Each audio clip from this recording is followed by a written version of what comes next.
Hello, part. I have no idea which part this is of the sweet little bumblebee dress that I'm making for my granddaughter. Uh, if you haven't seen the other parts, hopefully I can figure out how to put cards or something or links in the description. So I'm going through this. I was fixing to start sewing the collar together. It's going to be this adorable little ruffled collar.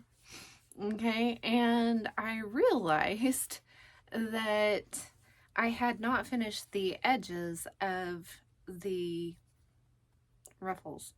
So the yellow ruffle is actually cut all the way to the salvage of the fabric. So I'm not really going to have to worry about that, other than I just need to be careful whenever I put the two pieces together. Which, if I was smart, I would go ahead and seam rip this and pull it in and make sure I had room. I'm not generally that smart. I should probably do that though. And then I've got to take, this has got interfacing on it. The yellow has a lightweight interfacing or a medium weight interfacing. I don't remember. And I need to put this, is going to be the underneath of the collar, and it'll sandwich these ruffles in between so that whenever I pull it around, then there's all nice clean edges and stuff here. So yeah, I think I will. I think I'm just going to go ahead and bite the bullet and seam rip. Not that you guys want to watch that. But I went through and just kind of hand stitched the edge. And I just did a little whip stitch. Nothing fancy. I used a dark thread and just whip stitched the edges of the black ruffle so that it's finished. It's not going to fray. And the black ruffle is actually going to be underneath the yellow ruffle, so you're really not going to see that. I'm not overly happy. If I'm going to pull this out, I might go ahead and fold the yellow ruffle in so you're not seeing that salvaged edge, because it's not that pretty. So yeah, seam ripper, not my favorite thing. And hand sewing is definitely not my favorite thing. Another one of those things that, you know, anti-perfectionist. Like I said before, I'm not a perfectionist. I'm just a get her done type of girl. Got a little back and forth stitch there that is not wanting to come out. Okay, there we go. So we'll pull these out. And so what I will do is I will go ahead and take this gathering stitch out of here as well on this ruffle so that I can pull it, and I'm going to fold it inward, which isn't easy to do once it's already sewn on. It's better to think about this beforehand, but I didn't. So I'm going to pull that in there, and I'm just going to kind of fold it in and then scrunch it down so I've got space. And kind of the same way with this black ruffle, I'm just going to scrunch it in there. It's ruffled, it's pleated anyway. So, and the thing that I'm going to do with this is, if I start here, my sewing machine is going to want to stretch this one out. So it'll be best to do the interfaced part on top, but it'll really be best if I go ahead and start in the middle. So I'm going to go ahead and rip this out over here on this side as well.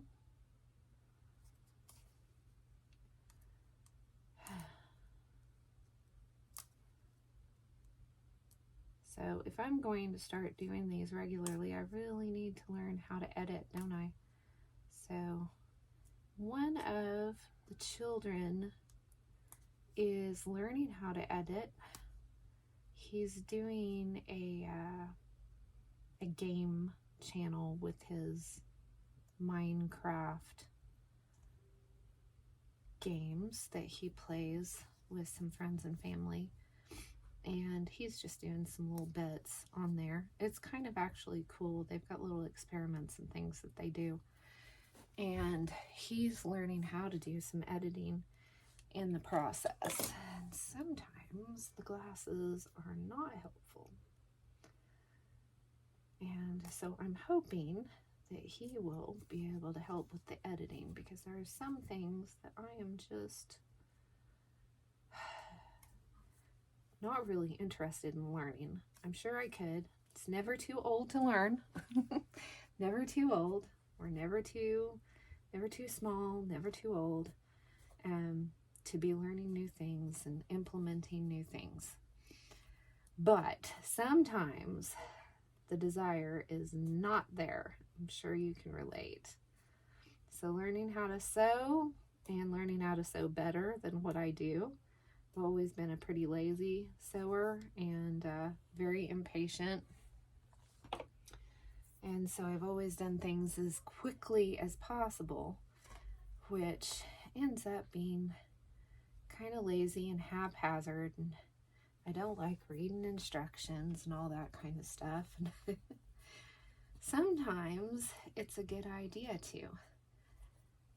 Some of these new YouTubers that do all the costuming and quilting and all the different things, it's really nice to have those, because you know, even though I've been sewing since the mid-early 90s, there's just a lot that I still don't know and that I fuss with.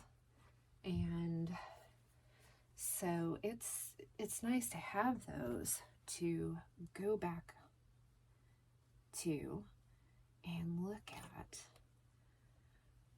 I'm going to get some more of my books down here when we get some more shelves in here. I've got shelves all over this room. And this is where I've ended up sticking a majority of our school books, Bible study books, but I don't have all of my sewing books down here yet. And a lot of these ideas that I got for little girls' dresses to make them just more fun. You can take a simple little girl's dress pattern, or any dress pattern, and you can make it a lot of fun by just adding some little ruffles or pleats or tucks, and it just makes such a difference. And I've got a book that I had picked up at one point that's just been a big help in that kind of stuff, and it shows several different things, and I'll bring it down at some point and share that with you, and some of the things that I've really enjoyed. Of course, a lot of that is available. I noticed that I get things like that pop up. I'm going to be doing this from the other side, and I'm pinning it on this side. It figures. Okay, so I feel like probably, oh yeah, I was going to start in the middle, wasn't I? I feel like, there we go. I cut this white one out just a little bit bigger around the edges, because I know I always have issues with getting things to fit properly. So what I'm going to do is I'm going to start here in the middle. Make sure my machine is going the right way. Pull this out of the way. And I know that this thread right here is the one that is going to show up. So if I can do this on the inside of that stitch line, then I can make things hopefully go in here a little bit better. So I'm going to go ahead and back and forth, starting at the middle with the interfacing on top, because the interfacing isn't going to want to shift or move or stretch on me. Whereas that white fabric that I'm using down at the bottom, it really is. I've got so many threads going on here.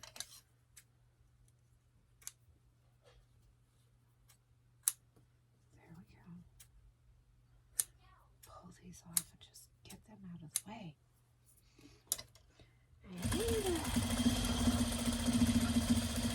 Okay, see, we're getting over here, and that white is already, I don't know if it's stretching or if I just cut it that big. And of course, somebody's hollering in the background.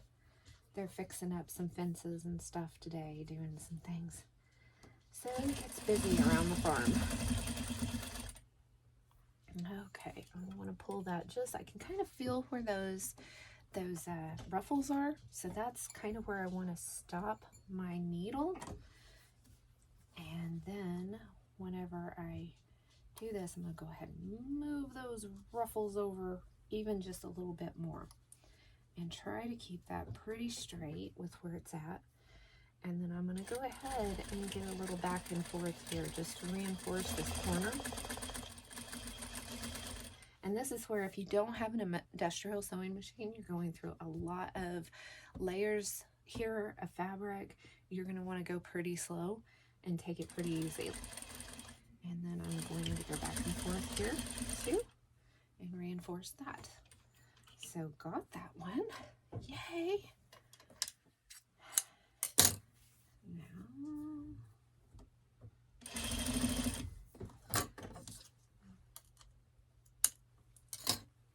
Now I'm going to want to start here. Pull that. And I just have that to kind of help keep the threads from pulling through and unthreading. I really don't like having to rethread the machine. So I'm going to kind of straighten this up just a little bit and back. And just slowly work around this edge. Go ahead and take this one out so I can hopefully move this down here. Even though I've got a full ton of threads going on.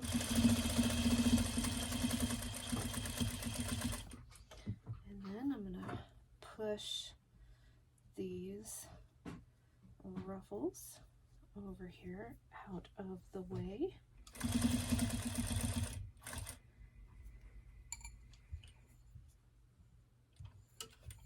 Maybe just one more to make sure I'm on the other side of those ruffles. Now again, I'm going to get in between here and push those ruffles and make sure they're out of the way so I don't catch them. Alright, forward, backwards.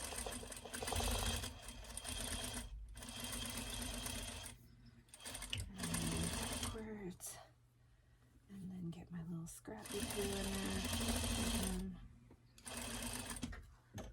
Alright, there we go. That's where that was at. Alright, so in there, whenever we turn this around, we're going to have this really pretty ruffled edge. The white on one side and the ruffles on the other, and the yellow for the collar. But before it's going to turn nicely, we need to clip all this extra stuff. So I've got quite a bit of extra here. My favorite tool for doing this, and I don't know why more people don't use it, is pinking shears. So, and with this being so many layers of fabric, I may have to do just a few layers at a time because that's pretty tough. So I'll go in here and kind of do the white as close as I can to the threads, and then get in here and do the yellow as close as I can. Yeah, it's really not wanting to get through there.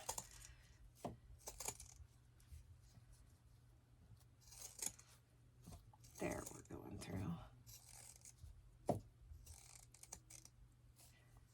A little bit. And might pull in here on the black and get a little closer. so you don't have to do it this way. It could be serged, and sometimes the serging is good enough for round corners, and sometimes I'm not real happy with how the serging goes. So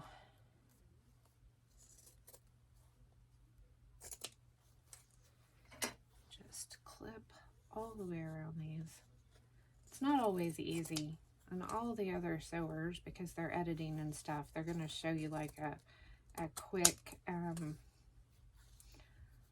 you know, speed do of this. And I've probably got some way that I could do a faster motion or a slower motion or something so that it would go through faster. But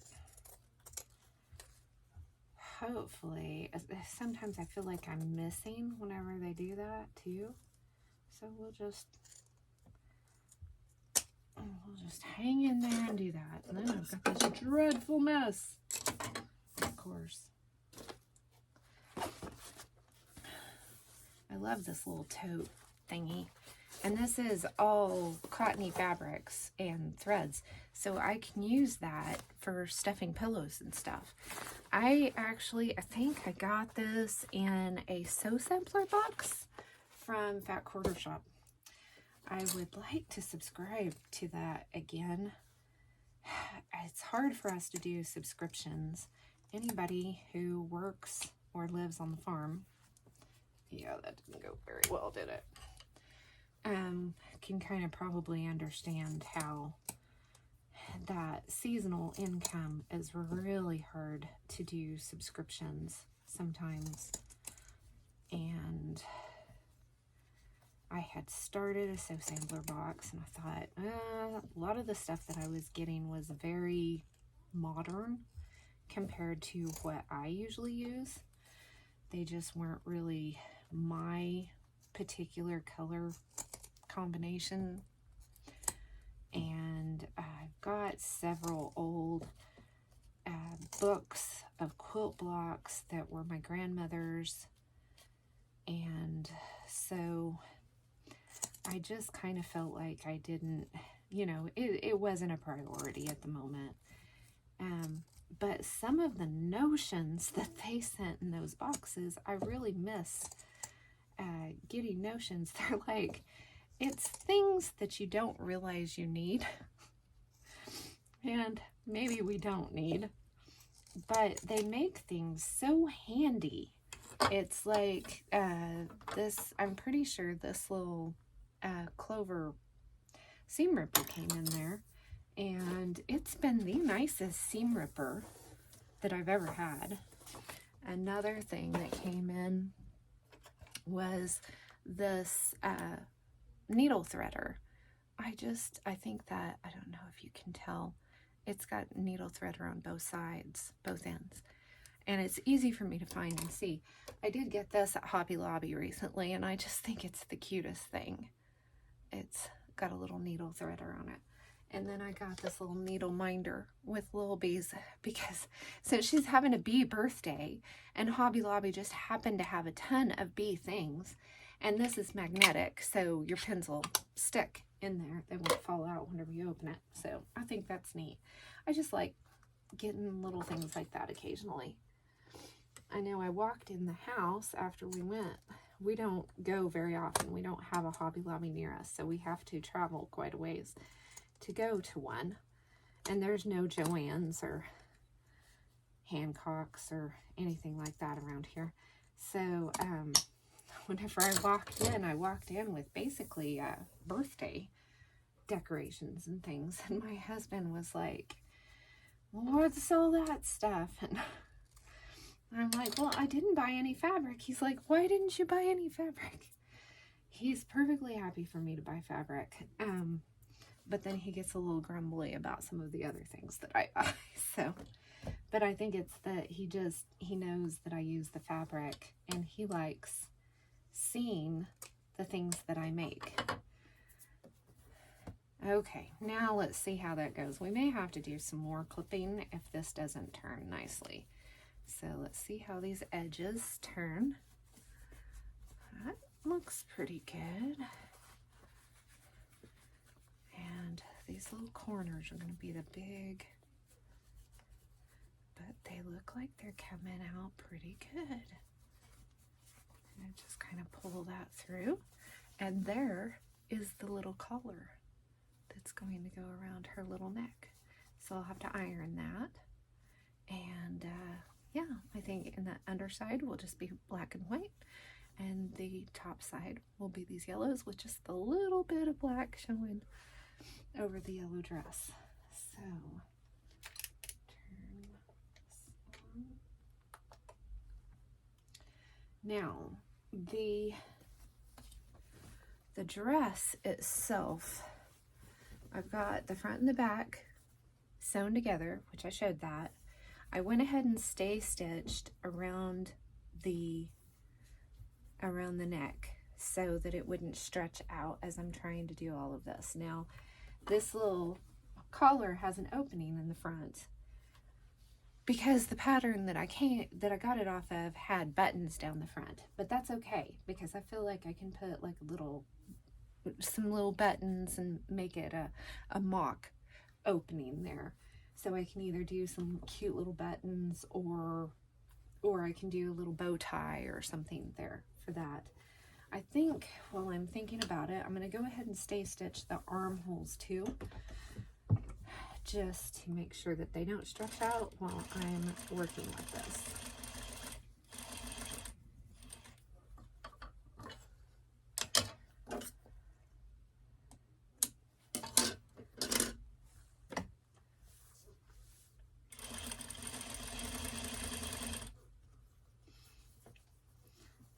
I haven't ironed this like I should, but I'm just going to make sure that the back part of the seam goes toward the back of the dress.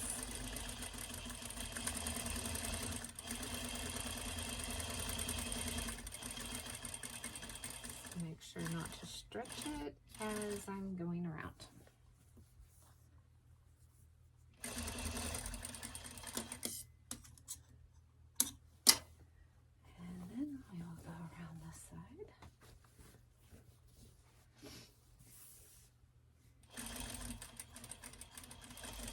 Really hoping to get this done today.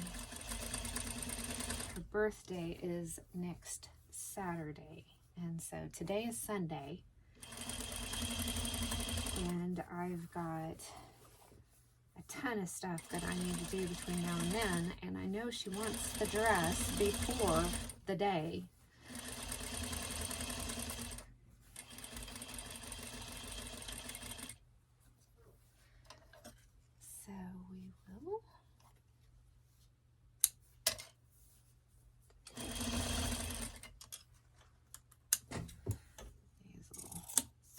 And stuff are getting to you.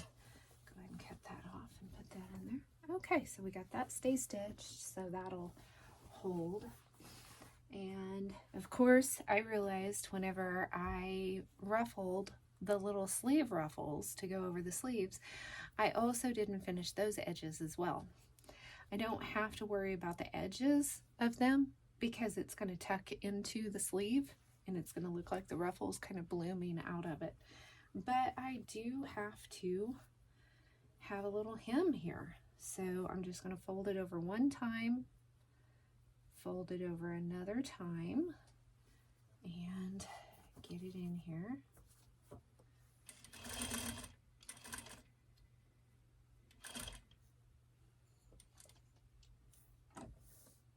Lift that up and get it where that needle is going to go around. And then just roll this around, roll it over, and roll it over.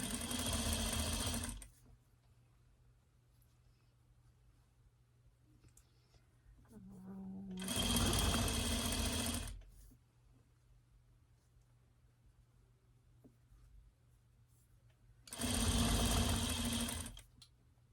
And now I don't go through and pin it and iron it and all of that. I'll iron it after the fact. because I always feel like my sewing machine will start grabbing the fabric differently, and some fabrics will tend to stretch or wobble differently, and then it never seems to stay on the same ironing crease that I leave it on, and I just can't be bothered to pin everything. But if you need to pin it, that's fine too. Some people are definitely more comfortable, and you will probably get a much more precise result by pinning it. Now, I'm doing this way. It's going to end up with a white stitch on this ruffle, and I'm okay with that. If I really wanted to get picky about it, I would go ahead and change that bobbin thread to a darker thread on the bottom, but I'm not too worried about it.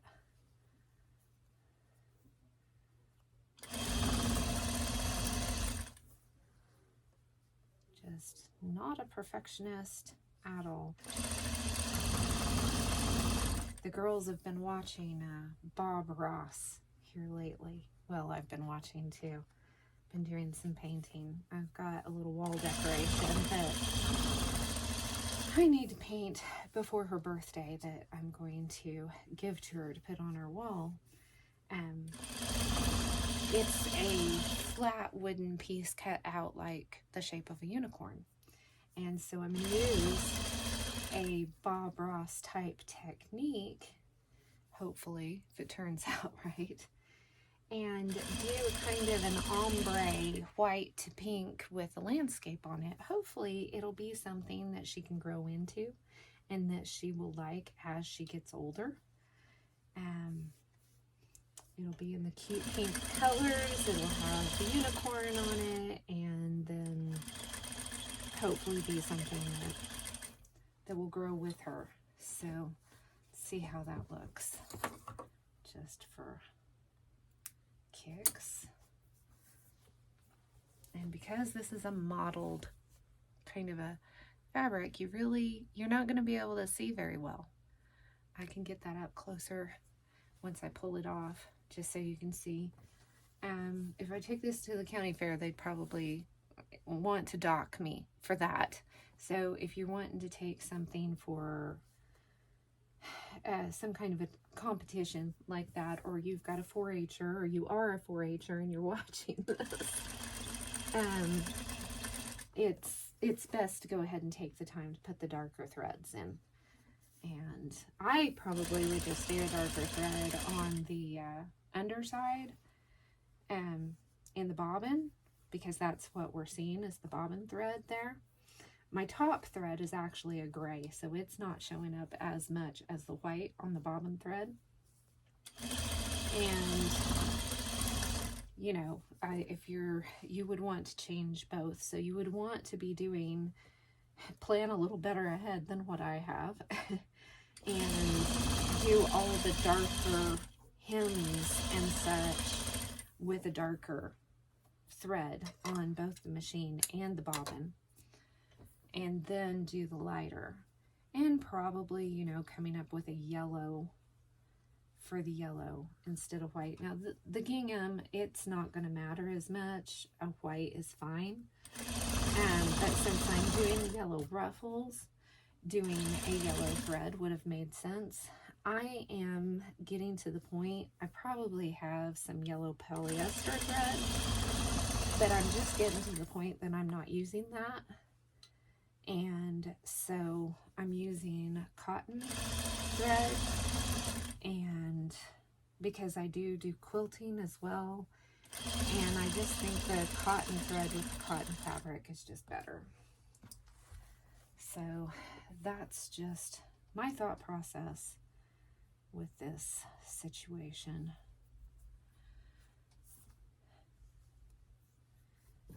A lot of times the gray, I use the gray a lot, and a lot of times the gray just matches nearly everything. But I do have a few other colors. I'm using this Signature machine quilting thread.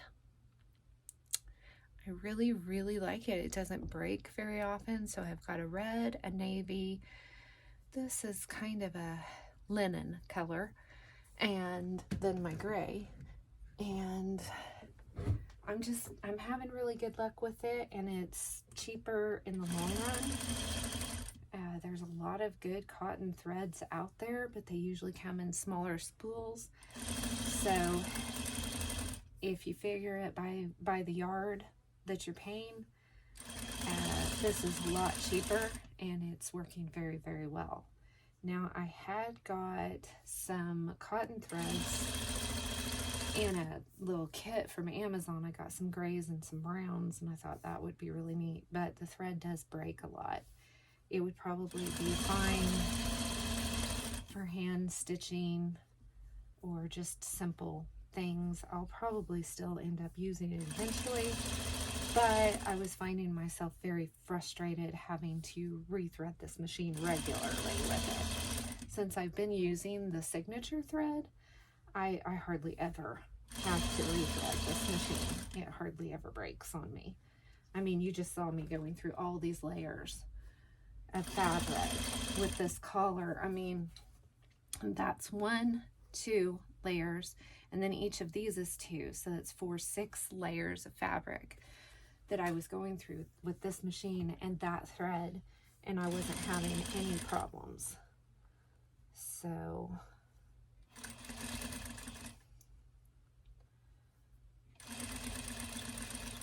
definitely worth it as far as I'm concerned.